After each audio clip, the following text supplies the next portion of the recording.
और आइए शुरुआत करने जा रहा हूं आज की पहली बड़ी खबर के साथ। और पहली बड़ी खबर यह कि दुनिया में जो जंग हो रही है उस जंग के साइड इफेक्ट भी हैं, दिक्कतें भी हैं और कई भारतीयों की भी जान चली गई है इस जंग में। करेंगे इसकी जंग में 20,000 की जान अटकी हुई है, लेकिन जंग रुकी नहीं है। यह तस्वीर आप देख रहे हैं, इजराइल ने यानी नेतन्याहू ने लेबनान पर अटैक किया है और इस बिल्डिंग को उड़ा दिया है।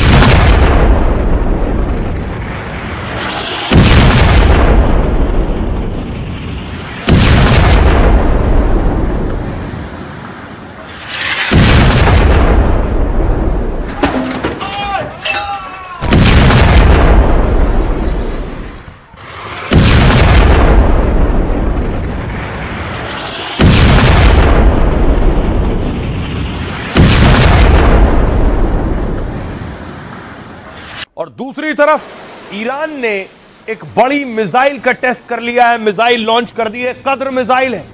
कद्र मिसाइल की खासियत यह है कि यह 2000 किलोमीटर तक मार कर सकती है।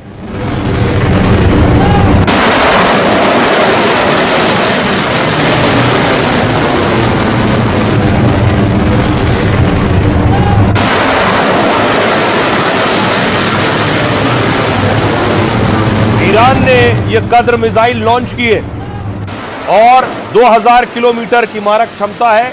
शहाब 3 मिसाइल का उन्नत एडवांस वर्जन है ये।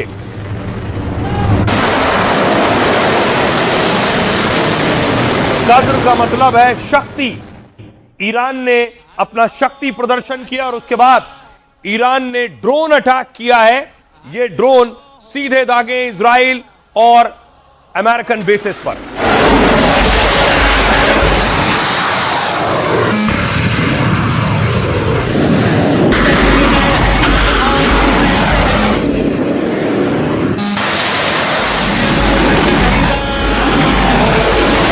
तो अकेले ईरान ड्रोन से अटैक नहीं कर रहा है। लेबनान में हिजबुल्लाह देखिए जरा, हिजबुल्लाह किस तरह से इजराइल पर ड्रोन हमले कर रहा है।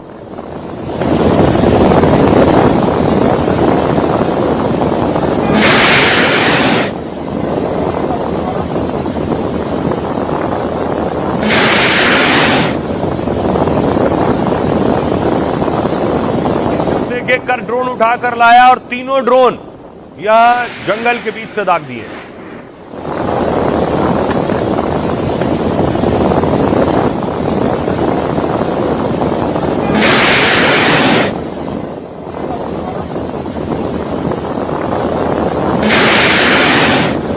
और इस जंग में हजारों जानें गई हैं। अकेले ईरान में 4,500 लोगों की जान गई है।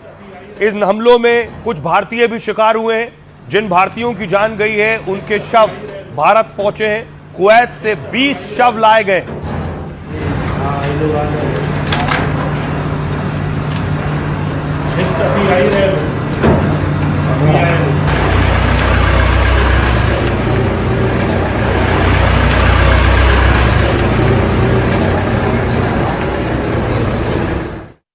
इस जंग के बीच पूरी दुनिया संकट में है।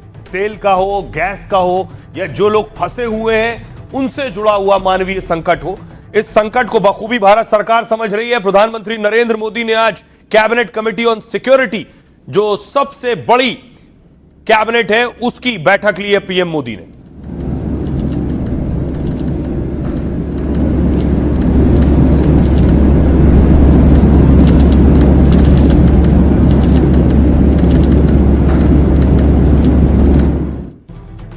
अब इस बैठक के जरिए मकसद है कि आखिर इस स्थिति में और जंग नहीं रुकी तो इससे कैसे निपटना है। लेकिन ये भारतीयों के ताबूत आए हैं। 1 महीने से जारी ईरान जंग में भारतीयों पर यह जंग भारी पड़ी। मिडिल ईस्ट में बरस रहे बम मिसाइल से 8 भारतीय जान गंवा चुके हैं। सबसे ज्यादा 3 भारतीयों की जान समंदर यानी फारस की खाड़ी में गई। व्यापारिक जहाजों में हुए हमले में भारतीय नाविकों की मौत हुई इन हमलों में। मतलब जिस हॉर्मूज को लेकर घमासान मचा है वहां 3 भारतीय मारे गए। कुवैत देखिए, कुवैत से 20 भारतीयों का शव लेकर एक विमान केरल पहुंचा है। इनमें जंग और खाड़ी देशों में हादसे में जान गंवाने वाले भारतीय हैं। हाल में कुवैत में ईरान ने एक पावर और डिसैलिनेशन प्लांट पर हमला किया था। ईरान के इस हमले में वहां काम कर रहे एक भारतीय की जान चली गई। 37 साल के संतन सेल्वम तमिलनाडु से काम करने कुवैत गए थे। बाकी 19 लोगों की मौत हादसों में हुई है, लेकिन जंग के चलते शव अब आया है। ओमान में एक फैक्ट्री पर हुए हमले में 2 भारतीय श्रमिकों की मौत हो गई है। सऊदी अरब में रियाद में ड्रोन अटैक में एक भारतीय नागरिक की जान चली गई है। यूएई दुबई में हिमाचल के रहने वाले जसविंदर सिंह की ड्रोन हमले में मौत हो गई। जसविंदर 15 साल से दुबई में रह रहे थे और वहां ड्राइवर का काम करते थे। अबू धाबी में एयर डिफेंस ने ईरान की मिसाइल नाकाम की तो उसका मलबा आकर नीचे गिरा और इस मलबे की चपेट में आने से एक भारतीय की मौत हो गई।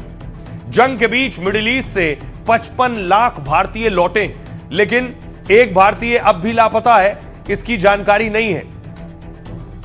सुनिए जरा असीम महाजन क्या कुछ कह रहे हैं और सियासतदान क्या कह रहे हैं। कुवैत में एक भारतीय नागरिक के निधन पर गहरी संवेदना व्यक्त करते हैं। उनके पार्थिव शरीर को वापस लाने के लिए सभी प्रयास जारी हैं। पश्चिम एशिया संकट के बीच 8 भारतीयों की मौत हो गई है, एक भारतीय लापता है। इसके अलावा 55 लाख लोग वापस भारत आ चुके हैं। मिडिल ईस्ट में करोड़ों की संख्या में भारतीय रहते हैं और सरकार उनकी सुरक्षा को लेकर बेहद गंभीर है। 8 इंडियन नेशनल्स। बीच चुनाव के कमर्शियल के दाम आज सुबह फिर बढ़ गए।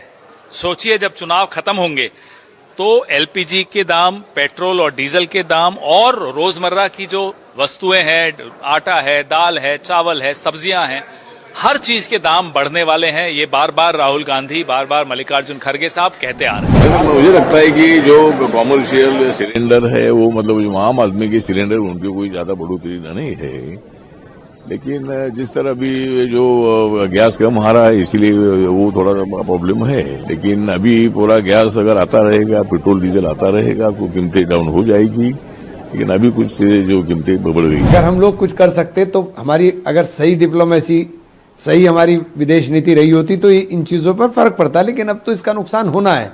मतलब ये बहुत ज़्यादा दिन रोक नहीं पाएंगे कि बहुत ज़्यादा दिन छुपा पाएंगे। अपनी कमियों को, नाकामियों को छुपाने के लिए दूसरी तरफ माहौल को मोड़ना है। क्या आपको जो हमारे मंत्री लोग हैं भारतीय जनता पार्टी को, उनको पकड़ना चाहिए जो कह रहे हैं कि स्थिति सामान्य है भारत में? तो आप मंत्री हमारे सबसे पूछिए भारतीय जनता पार्टी के। ये वॉर चल रहा है और इतना अब तो 1 महीना से ज्यादा हो गया। ये अगर प्रॉब्लम है, ये प्रॉब्लम ग्लोबल है ना, कोई इंडिया भारत सरकार का क्रिएट हुआ प्रॉब्लम नहीं ना है। तो पूरा दुनिया इससे जूझ रहा है। तो आज के डेट में जो स्थिति है, सरकार अपने तरीके से कब से बोल रहा है, यही हल्ला करके पहले एलपीजी का क्राइसिस का हल्ला करवाए, जमीन पर बिल्कुल सच्चाई नहीं थी। अब सोचिए जरा, कई भारतीयों की जान गई, लगभग 8 भारतीयों की इस जंग में जान गई है। लेकिन बहुत से भारतीय उस समंदर में फंसे जिस समंदर में धमाके हो रहे हैं, जिस समंदर में तेल के और गैस के जहाज अटके हैं।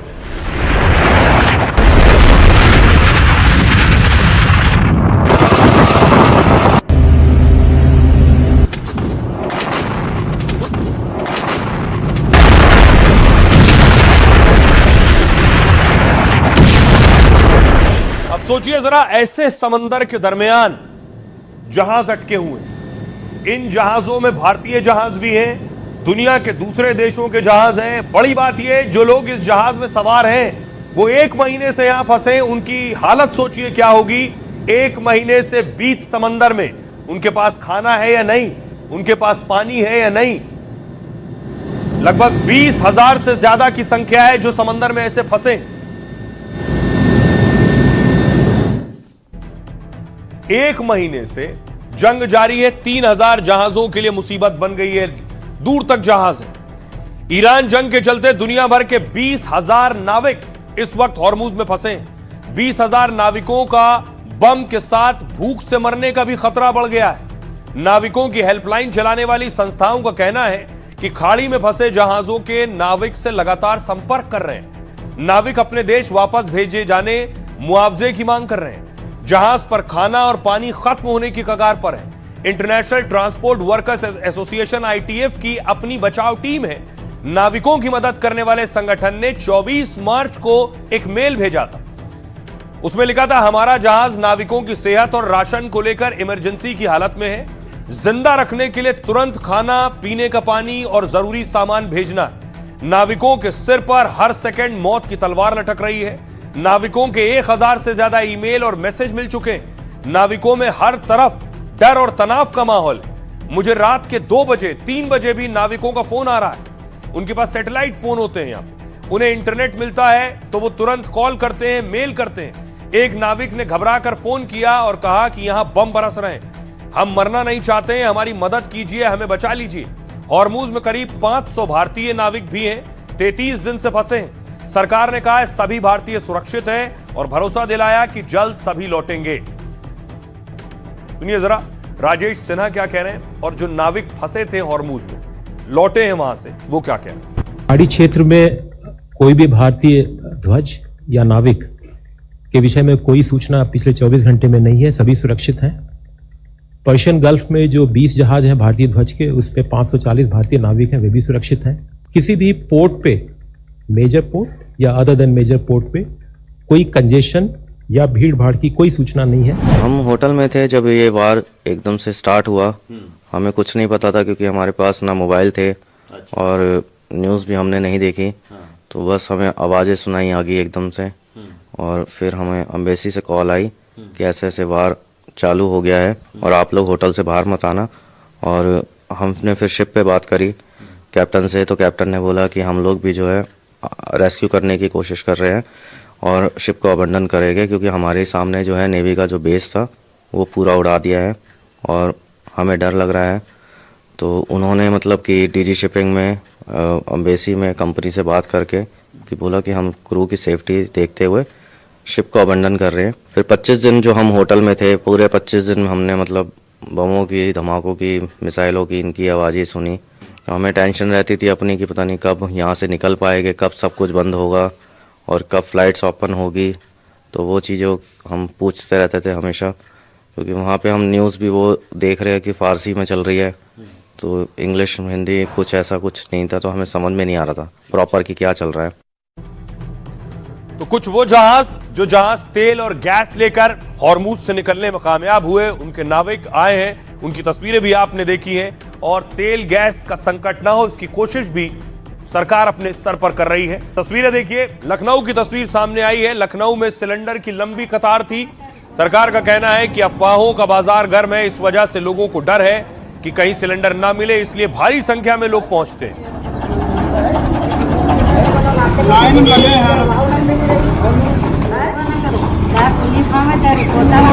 आइए अब आपको लिए चलता हूं बिहार की राजधानी पटना में आप देख रहे हैं बड़ी भीड़ है पटना में।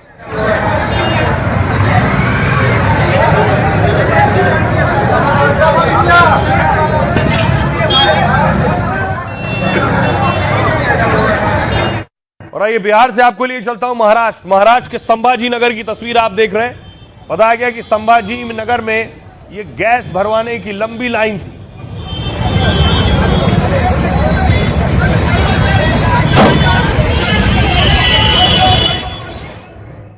अब आपको लिए चलता हूं श्रीनगर। ये श्रीनगर की तस्वीर है, यहां भी लंबी लाइन है सिलेंडर भरवाने वालों की।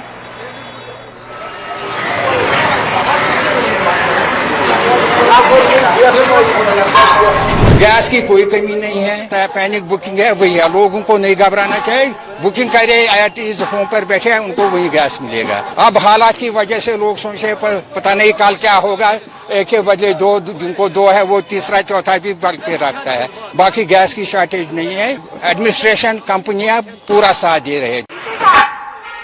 तो 4 राज्यों की तस्वीर आपने देखी, अब आपको 5वें राज्य लिए चलता हूं हरियाणा के जींद की तस्वीर आप देख रहे हैं, जहां लोग अपना सिलेंडर लेकर पहुंचे हैं और सिलेंडर को लाइन में लगा दिया है, खुद इंतजार कर रहे हैं।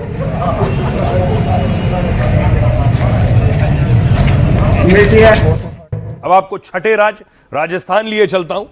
उससे पहले ये तस्वीर देखिए, ये वो लोग हैं भीलवाड़ा में अफवाह फैलाने के आरोप में अफवाहबाजों पर शिकंजा कसा है।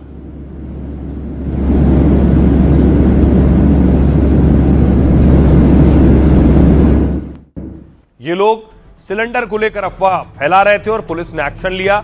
अब मैं आपको दिखाता हूं कि आपके राज्य में सिलेंडर का क्या दाम है, आपके शहर में कितने का है सिलेंडर। दिल्ली में 913 रुपए में सिलेंडर मिल रहा है, मुंबई में 912 रुपए 50 पैसे में और कोलकाता में कीमत है 939 रुपए। इसके अलावा चेन्नई में 928 रुपए 50 पैसे, लखनऊ में 950 रुपए, पटना में 1011 रुपए सिलेंडर की कीमत, जयपुर में 916 रुपए 50 पैसे, गुवाहाटी में 912 रुपए और हैदराबाद में 965 रुपए में सिलेंडर मिल रहा है। इसके अलावा आपको बताऊं कि अब लोग जुगाड़ भी खोज रहे हैं कि आखिर दिक्कत होगी तो क्या करेंगे।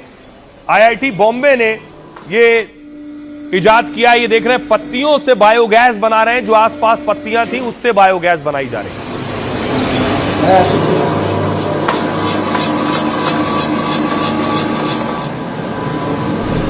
के पत्ते जो है ट्विग्स होते हैं उसमें भी वो अगर जलाते हैं तो उससे हमको एनर्जी मिलती है ना। उसको पहले पैलेट्स में कन्वर्ट किया जाता है, उसको कंप्रेस किया जाता है, जो यूनिट है हमने जो डिजाइन किया है उसमें डाला जाता है और उससे जो गैस बनेगी उसको हम प्रोड्यूसर गैस बोलते हैं।